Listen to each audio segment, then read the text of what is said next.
भगवान जगन्नाथ इतने अनोखे और अलग क्यों दिखते हैं? प्राचीन कथा के अनुसार राजा इंद्रद्युम्न को भगवान विष्णु के लिए एक मंदिर बनाना चाहते थे। एक दिन राजा के सपने में भगवान विष्णु जी आए। उन्होंने महाराज से कहा कि वो पुरी के समुद्र तट पर जाएं और वहाँ उन्हें एक लकड़ी का लट्ठा मिलेगा, उनसे मूर्तियाँ बनाएं। महाराज लकड़ी तो लेकर आ गए, पर जब प्रतिमा बनाने का समय आया तब उनके पास कोई स्किल्ड आर्टिस्ट नहीं था। तभी विश्वकर्मा, जो देवों के शिल्पकार, एक बुढ़े आदमी के रूप में आते हैं और प्रतिमा बनाने का जिम्मा लेते हैं। उन्होंने शर्त रखी कि वो जब तक प्रतिमा बनाएंगे तब तक वो कमरे में अकेले ही रहेंगे और उनको कोई डिस्टर्ब नहीं करेगा। अगर ऐसा नहीं हुआ तो वो चले जाएंगे। कई दिन बीत गए। रानी गुंडीचा, राजा इंद्रद्युम्न की पत्नी, बेचैनी में दरवाजा खोल देती है।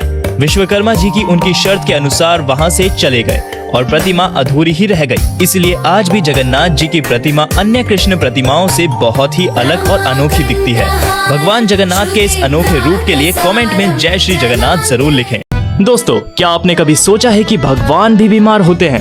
हमें तो हमेशा लगता है ना कि भगवान कभी बीमार नहीं होते, लेकिन ये सच है। हर साल ज्येष्ठ महीने की पूर्णिमा पे जगन्नाथ जी को 108 घड़े का होली स्नान कराया जाता है। ये सेरेमनी इतनी पावरफुल होती है कि भगवान जगन्नाथ को फीवर आ जाता है और इसे हम स्नान यात्रा के नाम से जानते हैं। तब मंदिर के कपाट भक्त के लिए बंद हो जाते हैं और जगन्नाथ जी 15 दिनों के लिए एकांत में रहते हैं। इसे हम अनवासर काल कहते हैं। दोस्तों, उनको जड़ी बूटी का काढ़ा, जूसी फ्रूट्स का रस और गरम गरम खिचड़ी का भोग लगाया जाता है, एक डिवाइन हीलिंग प्रोसेस। और फिर जब उनकी हेल्थ बैक टू नॉर्मल होती है, वही रथ पर सवार होकर नगर की यात्रा करते हैं। हाँ जी, यही है हमारी फेमस रथ यात्रा।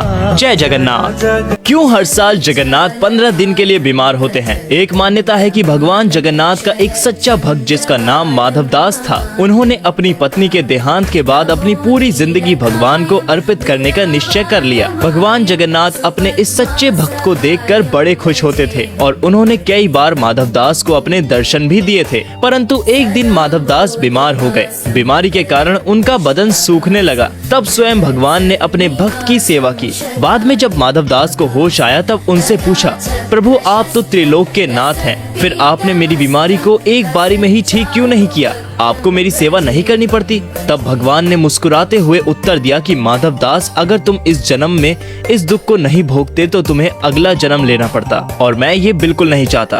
तुम्हारे अभी भी और 15 दिन बचे हैं, पर मैं बचा हुआ दुख मेरे ऊपर लेता हूँ। और इसी वजह से भगवान आज भी 15 दिन के लिए हर साल बीमार पड़ते हैं। कमेंट में जय जगन्नाथ जरूर लिखें। ऐसा वीडियो देखने के लिए लाइक सब्सक्राइब जरूर करिए।